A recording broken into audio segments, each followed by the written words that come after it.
Hello, and welcome to WTF Wednesday, Thursday, Friday. Our posting schedule. Today is Friday. So, that means Book tea.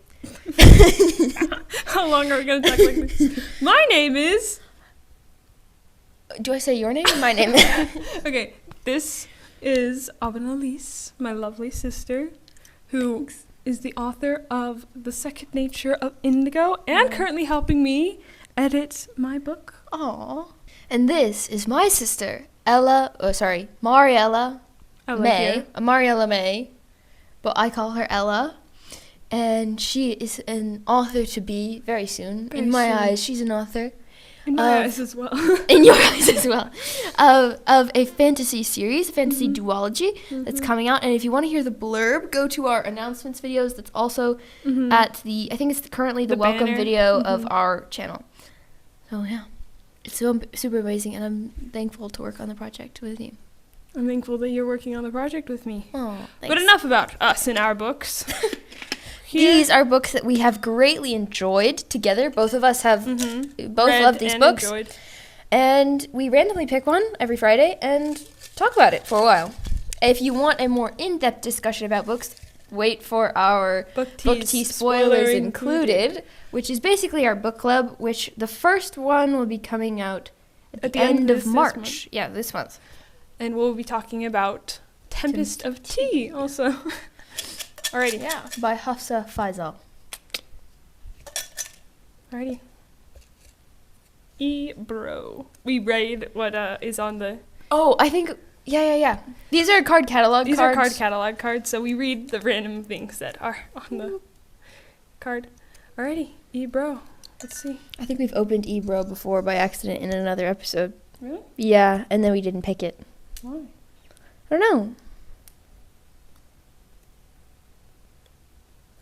No, what is it? Haven't. It's Mistborn. We've never seen this before. Mistborn? Yeah, I've definitely never seen Mistborn before. We're only going to be talking about the first book in the Mistborn series. Yeah, you haven't finished... I haven't finished the second one. Okay. And I haven't finished the third one. So... But we really love the first one. We really, really love the first one. So, general rules are no major spoilers, and Mistborn is full of lovely things that we could spoil, but we aren't going to. The first thing I'm going to say is I love that there are 2 POVs. There are 2, right? Or just... Well, I think it's mostly 2. More. It's primarily 2. I think it's mostly 2 in the first book, and they don't have, like, a romantic... arc. They don't, which is so fascinating. Like, I feel like every time where it's 2 POVs, it's like, if it's just 2 POVs, it's usually gonna become a romance. But it wasn't, which was so... Like, I really at first I was like, are these 2 going to be in a... No. And the relationship is so great. It's so great. It's so cool. So we're talking... I think we can spoil this much. We should read the little blurb. Once, a hero arose to save the world. He failed. Ever since, the world has been a wasteland of ash and mist, controlled by the immortal emperor known as the Lord Ruler. But hope survives. A new uprising is forming, one built around the ultimate caper, the cunning of a brilliant criminal mastermind, and the determination of an unlikely heroine, a street urchin who must learn to master the power of a Mistborn. Yeah. Oh, and they have some popular quotes. I feel like that'll be a spoiler. Yeah. Okay, but another thing that's amazing about that series is the magic system. It's so cool. How it uses... Yes, it is. It's simple, but but effective. Really effective. Also, I would say that series does a good job of having a good romance that is not the main plot. And it's not even the main secondary plot. It's not even the main secondary plot. It's... Yeah. But it still is very full and very good. I always looked forward to that whenever it was in there. It was great. Everything, I mean, Brandon Sanderson is an amazing writer. And everything felt very fleshed out and very alive constantly. So it was never... I rarely ever felt stuck or like... Oh, yeah, in the first book, for sure. Absolutely. I mean, I felt a little bit more slowness in the second book.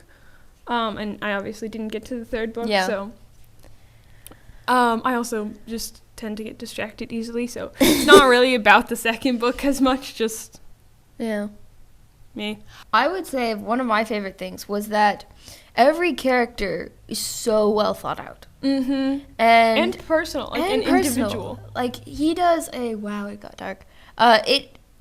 He does a super good job of knowing his characters super duper well, how they think about every little thing, and then that just kind of bleeds into the writing. Yeah. And, like, Vin, the main character, that unlike the heroine street urchin that has to master the powers of the Mistborn, the way she thinks is so well thought out. Yeah, and I would say, as you pointed out when we were talking about Six of Crows briefly in another video, is that I really like how she feels the age she is. So something that a lot of people talk about with Six of Crows, and maybe some people talk about with Mistborn, is like, oh, they seem way too mature for how old they are. Yeah. But I mean, the situation that she was living in was so that she had to grow up quickly, and she had to grow up in a certain way.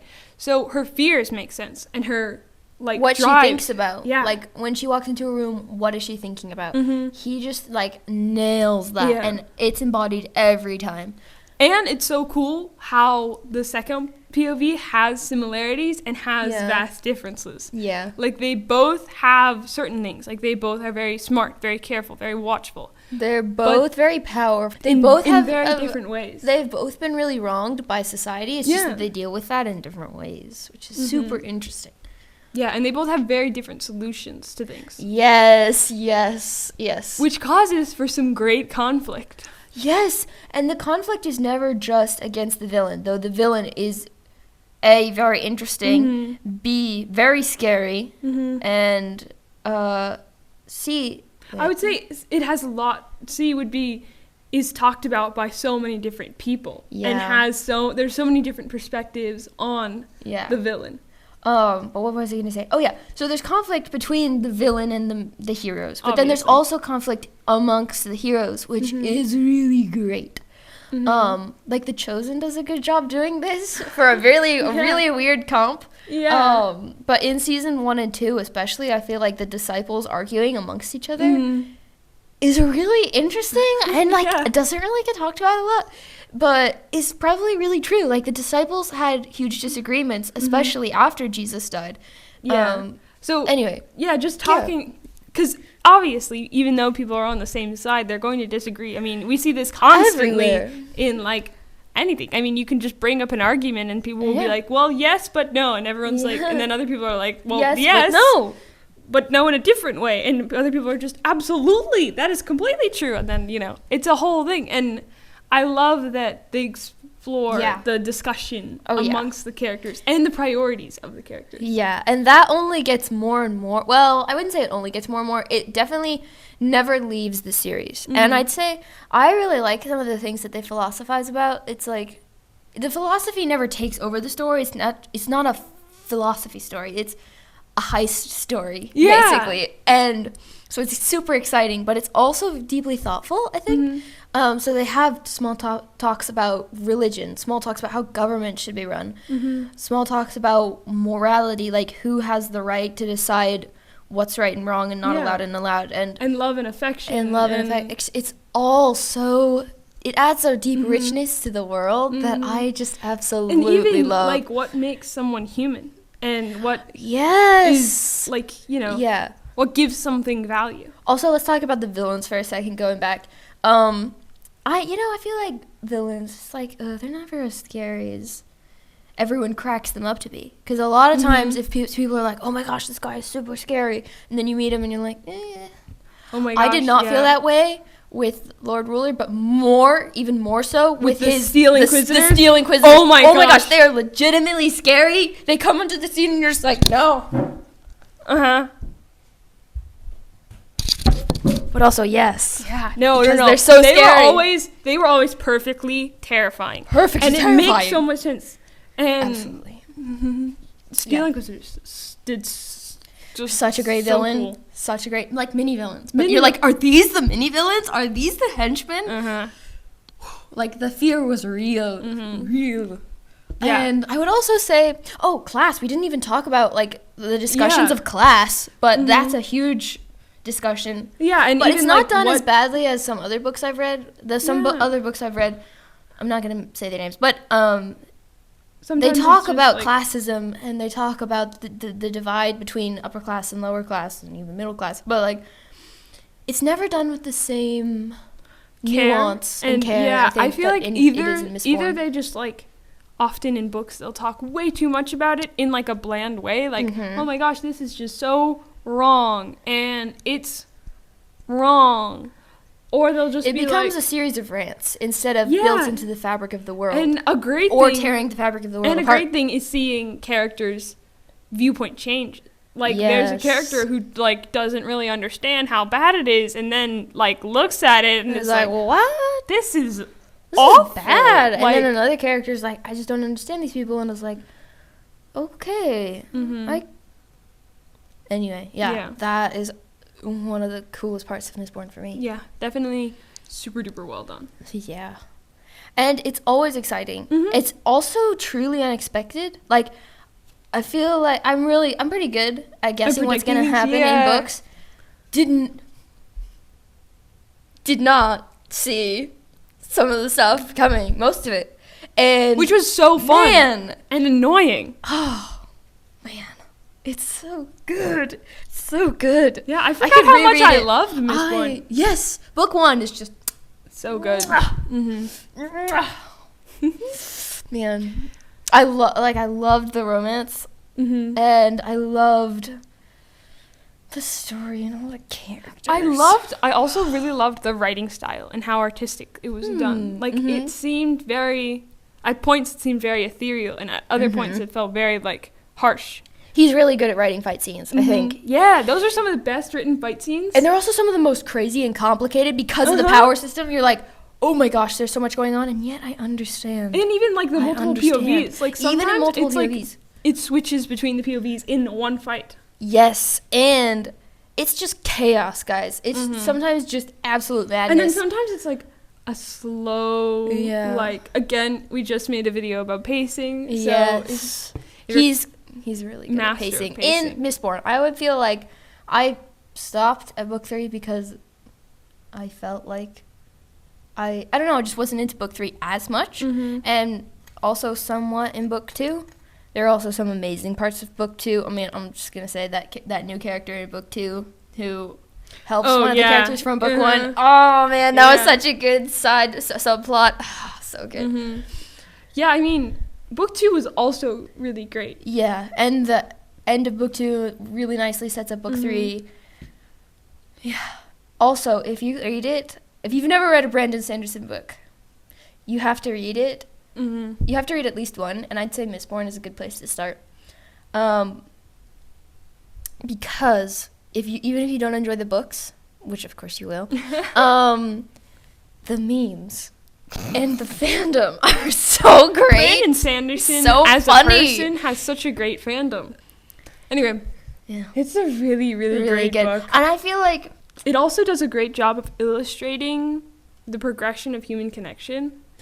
And, like, the full arc of, like...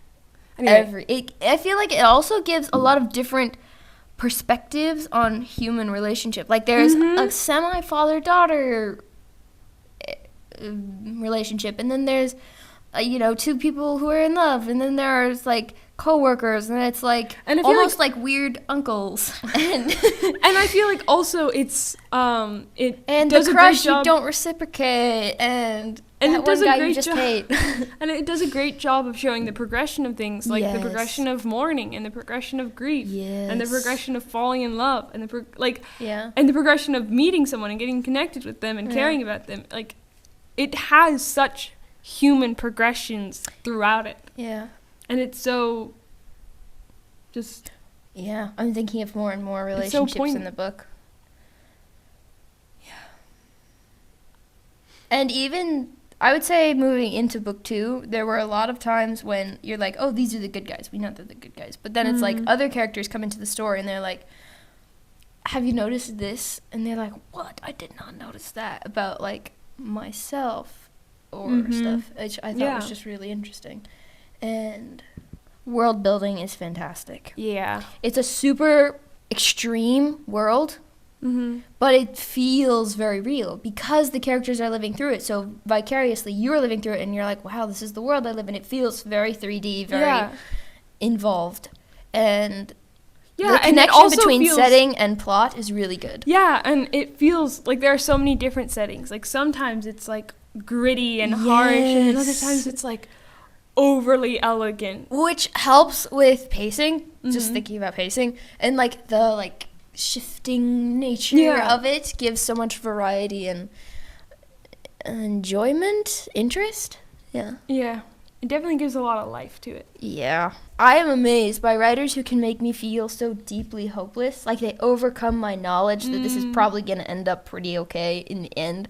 They can overcome my meta reader knowledge that I'm okay and make me feel so despondent and hopeless. Grieve. And Brandon Sanderson is one of the people who can do that to me. Yeah. And he does it really well. He makes you truly believe that everything has gone too far wrong and you just can't fix it. And still everything makes sense as you lead your way out of it. There's never a point in time where you're like, that doesn't make sense. Like, that was too fast. Or that was too fast. Easy. That was too dumb. Yeah, no, it brilliantly is so smooth. It's so, like, it's a great story. Just from pretty much, I mean, if you're like, oh, I hate fantasy books, then it's probably not going to be, like, a great story to you. But I feel like in general, it's just an amazing story. Yeah. So, what would you rate it? What would I rate it? 8. Yeah. I would rate it a 9. 9. Yeah, maybe 9. I'm going to rate it a 9. I really loved Mistborn Book 1. It's so great. Yeah, I could reread it right now, but I have other things to read. And a lot of things I want to read. Name of the Wind. Sorry, Brandon Sanderson. I know. I've got to read Name of the Wind, We Hunt the Flame, Tempest of Tea. Again, I did already read it. Anyway, we have a lot of things to read. And maybe you have a new book on your TBR. Yeah, guys, feel free to suggest books to us. Because this teapot is getting low. We need more books that we've both read. Also, we might eventually change this series out for another one, so I don't know. If you want us to talk about your book that you really love before maybe possibly we end up... The teapot gets put away you for a while. should talk to us on our Discord. Yes! In the description. Yeah, so... Bye! Bye!